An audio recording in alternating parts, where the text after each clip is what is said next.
Hello everyone, BSc final के organometric class कहने का मतलब पेपर 2 ऑर्गेनोमेट्रिक केमिस्ट्री में मैं एक और कंपाउंड, छोटा सा कंपाउंड बात करूँ। इस पर बहुत डिटेल नहीं बात करना है, बहुत छोटा सा हिस्सा डिस्कस करना है। तो ये क्या है, इसके बारे में हल्का बात किया जाए। ऑर्गेनो जिंक कंपाउंड सीधा सा समझ में आ रहा है, ऐसे ऑर्गेनोमेट्रिक कंपाउंड जिसमें कार्बन जिंक बॉन्ड डायरेक्ट कम से कम एक हो, उसको बोलते हैं organo zinc compound. For example, अब और जिंक की वैलेंसी है 2, तो यहाँ पर देखना ऐसा दिखेगा आपको CH3 होल ट्वाइस जिंक, ठीक है, इसको बोलेंगे डाइमिथाइल जिंक, या फिर C2H5 होल ट्वाइस और जिंक, इसको बोलेंगे डाईएथिल जिंक, इसको बोलेंगे डाईमेथिल जिंक, इसको बोलेंगे डाईएथिल जिंक। तो डाईमिथाइल जिंक और डाईएथिल जिंक ये क्या है, एक कंपाउंड है जिस पर हम लोग बात करते हैं ऑर्गेनो जिंक कंपाउंड या ऑर्गेनोमेट्रिक कंपाउंड के अंतर्गत। ठीक, इसको सबसे पहले फ्रैंकलिन ने बनाया है, इसलिए इसको फ्रैंकलिन रिएजेंट भी बोलते हैं, है ना। फ्रैंकलिन साइंटिस्ट का नाम है, फ्रैंकलिन्स रिएजेंट, फ्रैंकलिन्स रिएजेंट। क्यों? क्योंकि सबसे पहले इन्होंने इसको बनाया। ठीक है भाई। हाँ, इसके नेचर का यही डिस्कशन करते रहता हूँ कि ये R और यहाँ से जिंक, ये जो बॉन्ड है इसमें जो R है वो नेगेटिव पार्ट होता है, ये पॉजिटिव पार्ट है, और ये नेगेटिव पार्ट और ये पॉजिटिव पार्ट, इस तरह से।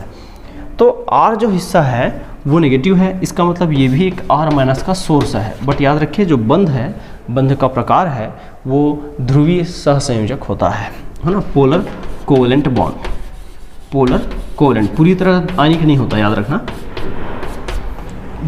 पोलर कोवेलेंट, या इसको बोलते सकते हैं दूसरे शब्दों में ध्रुवीय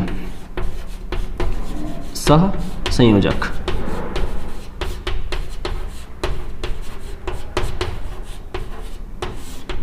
ध्रुवीय सहसंयोजक बंध होता है जो टूटकर R को रिमूव करता है, और R as a nucleophile, as a base, यहाँ बेसिक नेचर कम होता है, निक्लोफिलिक नेचर ज़्यादा होता है ना। और जो R माइनस होता है वो अच्छा निक्लोफाइल की तरह बिहेव करता है, बेसिक नेचर कम दिखाई देता है, ये शो करता है, ये निक्लोफिलिक नेचर ज़्यादा शो करता है, इसलिए निक्लोफाइल लिखा हूँ। ये है RMGX R2CD के बारे में एक इंट्रोडक्शन, है ना। अब इसके प्रिपरेशन के बारे में बात कर लेता हूँ। देखो, इसको बनाने के तरीके क्या हैं। बनाने के तरीके बड़ा सिंपल है।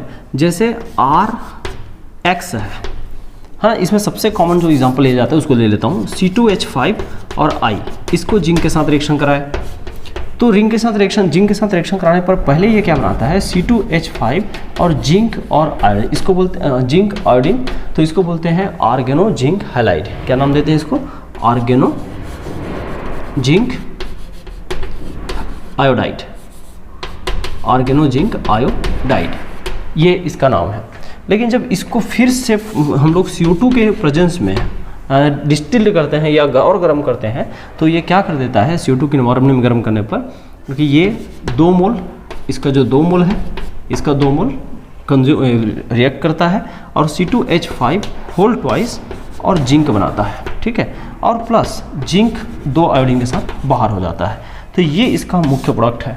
सबसे पहले वही फ्रैंकलिन ने बनाया इस कंपाउंड को, और इसलिए इस रीजन को फ्रैंकलिन रीजन भी कहा जाता है। अब उसके बॉन्डिंग के बारे में बात हो चुकी है। एक इसमें सबसे अच्छा फेमस रिएक्शन है, जिस रिएक्शन का नाम है रिफॉर्मेट्स रिएक्शन, है ना। और इसका प्रिपरेशन और नहीं बता रहा हूँ, और रिएक्शन बहुत सारे हैं बट उनको नहीं बता रहा हूँ। सबसे फेमस रिएक्शन को मैं बता रहा हूँ, जो है रिफॉर्मेट्स की रिएक्शन। क्या होता है देखेंगे उसी रिएक्शन के बारे में।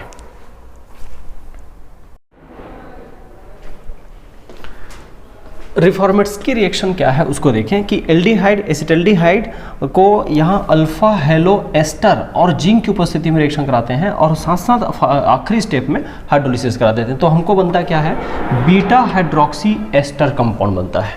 ठीक है, बीटा हाइड्रोक्सी एस्टर कैसे होता है, इसके मैकेनिज्म को जरा देखें। मैकेनिज्म में समझ में आएगा कैसे हुआ है ना। ऑर्गेनो जिंक कंपाउंड कहाँ से इन्वॉल्वमेंट है, क्योंकि ऑर्गेनो जिंक तो दिया नहीं, अलग से जिंक दिया है। तो देखिए, मैं इसी से शुरू कर रहा हूँ, ध्यान देना, बहुत सावधानी से कर रहा हूँ। ये जब भी हेलोजन के साथ रिएक्शन करता है, COOC2H5, ये है अल्फा हेलो एस्टर, इसके साथ जिंक जब रिएक्शन करेगा तो बीच का कंपाउंड बनाता है, जैसे जिसको हम लोग ऑर्गेनो जिंक हैलाइड बोले थे। जरा देखें, CH2 यहाँ से जिंक और ये Br। तो इस घटना से क्या असर पड़ता है वो हमारे लिए काम का चीज़ है।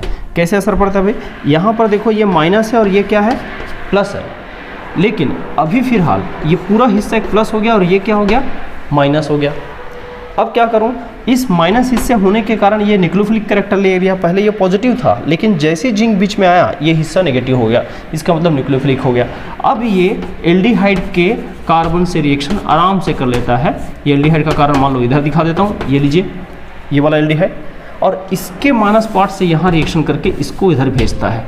तो इसका जो रिजल्ट होता है उसको मैं देखिए, मैं इधर लिख देता हूँ। कैसे दिखेगा भाई कि CH3 ये वाला पहले लिख रहा हूँ, CH यहाँ से O माइनस हो जाएगा और उसी O माइनस में जिंक Br प्लस रहेगा। फिर यहाँ से आके देखो CH2 ये वाला कनेक्ट होगा और COO C2H5 होगा।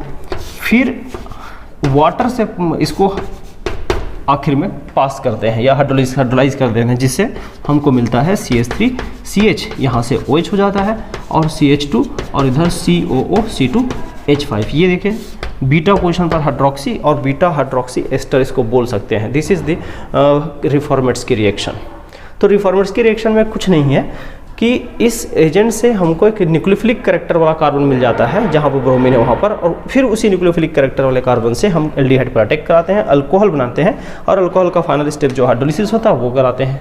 हाइड्रोलिसिस बहुत कमज़ोर कंडीशन में कराना पड़ता है, नहीं तो यीस्ट वाले एस्टर का भी हाइड्रोलिसिस हो सकता है। कुछ जगह करा भी देते हैं, जैसे मैं जनरली नहीं कराना, लेकिन कभी कभी इस जगह का एसिड भी बन जाता है ना, CH2COOH। तो यहाँ पर हाइड्रोलिसिस को थोड़ा ध्यान में रखना पड़ता है कि अभी कम कंडीशन पे, कम बहुत हाईली एसिडिक ना हो, या नॉर्मल कंडीशन पर वाटर बस के रिस्पेक्ट में कर दो तो काफ़ी रहता है। सॉल्वेंट बस रहा है, एसिडिक कंडीशन नहीं भी देंगे तो भी चलेगा, ठीक है। अब ये है रिफॉर्मेट्स की रिएक्शन। कोई अगर यहाँ पर एसिड भी बना दिया तो भी कोई घबराने की ज़रूरत नहीं है, बन सकता है एसिड, ठीक भाई। तो ऑर्गेनो जिंक कंपाउंड को ज़्यादा डिटेल नहीं करते हुए इसमें इतना ही पोर्शन आपको एक बार समेट लेना है कि एक शॉर्ट नोट जैसा, कि दो कंपाउंड को काफ़ी डिटेल या काफ़ी इंपॉर्टेंस देना है, RMGX को और RLI को। RMGX को तो काफ़ी डिटेल बताया भी गया है आपको।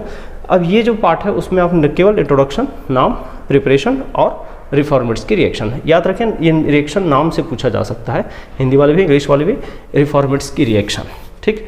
तो इस क्लास में इतना ही। हम यहाँ तक एक चैप्टर को फिनिश किए हैं, किसमें, ऑर्गेनोमेटेलिक कंपाउंड के, जिसमें 3 मेजर कंपाउंड थे, RMGX, RLI और तीसरा ऑर्गेनो जिंक कंपाउंड, ठीक है। चलिए।